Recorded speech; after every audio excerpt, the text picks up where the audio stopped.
Olá, vamos conversar sobre um assunto que, olha, sempre dá o que falar: dinheiro e fé. A gente vai dar uma olhada em como os textos bíblicos abordam a prosperidade financeira, sabe? Quais são os princípios por trás dessa visão? Para começar, tem uma coisa que a gente precisa deixar bem clara logo de cara, uma distinção que as fontes fazem. O problema, segundo essa perspectiva, nunca é a grana em si. A questão toda é o amor ao dinheiro. Quando a grana vira o centro de tudo, um ídolo, aí que mora o perigo. Já o uso do dinheiro é outra história. É visto como uma ferramenta, um recurso para a gente administrar. Isso já joga a gente direto na primeira grande pergunta, né? Afinal, dentro dessa lógica, o dinheiro é uma coisa boa ou uma coisa ruim? Uma bênção ou uma maldição? E a resposta é nenhum nem outro. O dinheiro é neutro, pensa nele como um instrumento, uma ferramenta. Ele pode ser usado para construir coisas incríveis, para servir a um propósito maior, para abençoar pessoas, ou pode se tornar um ídolo, uma obsessão que acaba escravizando. Tudo depende do coração e das prioridades de quem está com a ferramenta na mão. Ok, mas antes de qualquer planilha ou investimento, os textos apontam para algo que vem muito antes: a nossa mentalidade. O jeito que a gente pensa é o verdadeiro alicerce onde a vida financeira é construída. Vamos ver como isso funciona. Esse trecho de Provérbios é tipo a base de tudo. A ideia aqui é bem forte, sabe? O que está acontecendo do lado de fora, na nossa conta bancária, por exemplo, é um reflexo direto do que está rolando aqui dentro, nos nossos pensamentos. Se a mente está focada na falta, no medo, as ações vão seguir esse caminho. Mas se o pensamento é de fé, de abundância, as atitudes mudam. A transformação começa na cabeça. E sabe como esses pensamentos ganham força? Pela boca, pelas palavras. As fontes mostram que o que a gente fala tem um poder enorme de moldar a nossa realidade. A orientação é trocar frases como "isso é muito caro para mim" por algo como "o que eu posso fazer para ter acesso a isso?". É um princípio de declarar com fé aquilo que se busca, usando as palavras para começar a transformar a situação. Tá, mas de onde vem essa mentalidade correta? Os textos apontam para o temor ao Senhor. E aqui, atenção, isso não tem nada a ver com ter medo de castigo. É o contrário. É um respeito profundo, uma reverência, que segundo o Salmo 128 é o ponto de partida de toda a sabedoria, inclusive a financeira. É reconhecer que tudo vem de uma fonte maior. Beleza, mentalidade no lugar.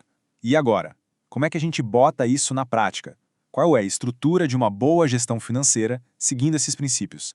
Vamos dar uma olhada nos pilares. Basicamente, a gente pode pensar em 4 pilares que sustentam essa boa gestão. O primeiro é a mordomia, que é essa ideia de administrar recursos que nos foram confiados. O segundo é o trabalho diligente, feito com garra e excelência.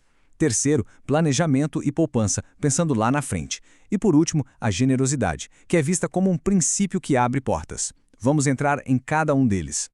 Para entender essa ideia de mordomia, a parábola dos talentos é perfeita. Nela, o patrão elogia os funcionários que pegaram o que receberam e multiplicaram, e dá uma bronca naquele que, com medo de perder, só enterrou o dinheiro.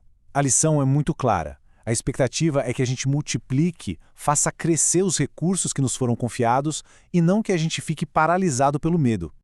O segundo pilar é o trabalho, e tem um ponto aqui que é bem interessante. Olha só. Uma das fontes destaca que Deus deu a Adão uma tarefa, um trabalho no Jardim do Éden antes mesmo de lhe dar uma esposa. A interpretação é que isso mostra o valor fundamental do trabalho.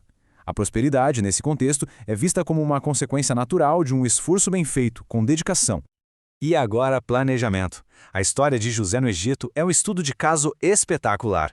Ele soube que viriam 7 anos de muita fartura e depois 7 anos de seca braba. O que ele fez? Uma estratégia simples e genial. Mandou guardar 20% de toda a colheita durante os anos bons. Essa atitude prudente não só salvou todo mundo, como é apresentada como um modelo de sabedoria financeira. O último pilar pode parecer meio estranho à primeira vista: a generosidade. De acordo com os textos, dar não é perder, é um ato de fé. É como se, ao se tornar um canal para abençoar os outros, a pessoa se abrisse para receber ainda mais. A generosidade é descrita quase como uma chave que destrava o fluxo da abundância. Certo, a gente viu a mentalidade, viu os passos práticos, mas isso leva a gente para a pergunta final, e talvez a mais importante de todas. Para quê? Para que tudo isso? Qual é o objetivo final da prosperidade nessa visão?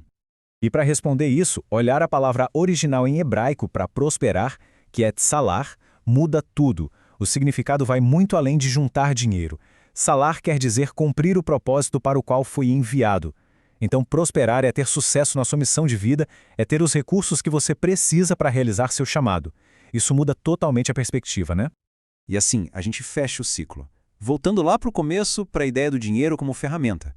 Se a prosperidade não é o objetivo final, mas sim um meio para cumprir um propósito, a pergunta que fica para a gente pensar é: a que propósito ela serve?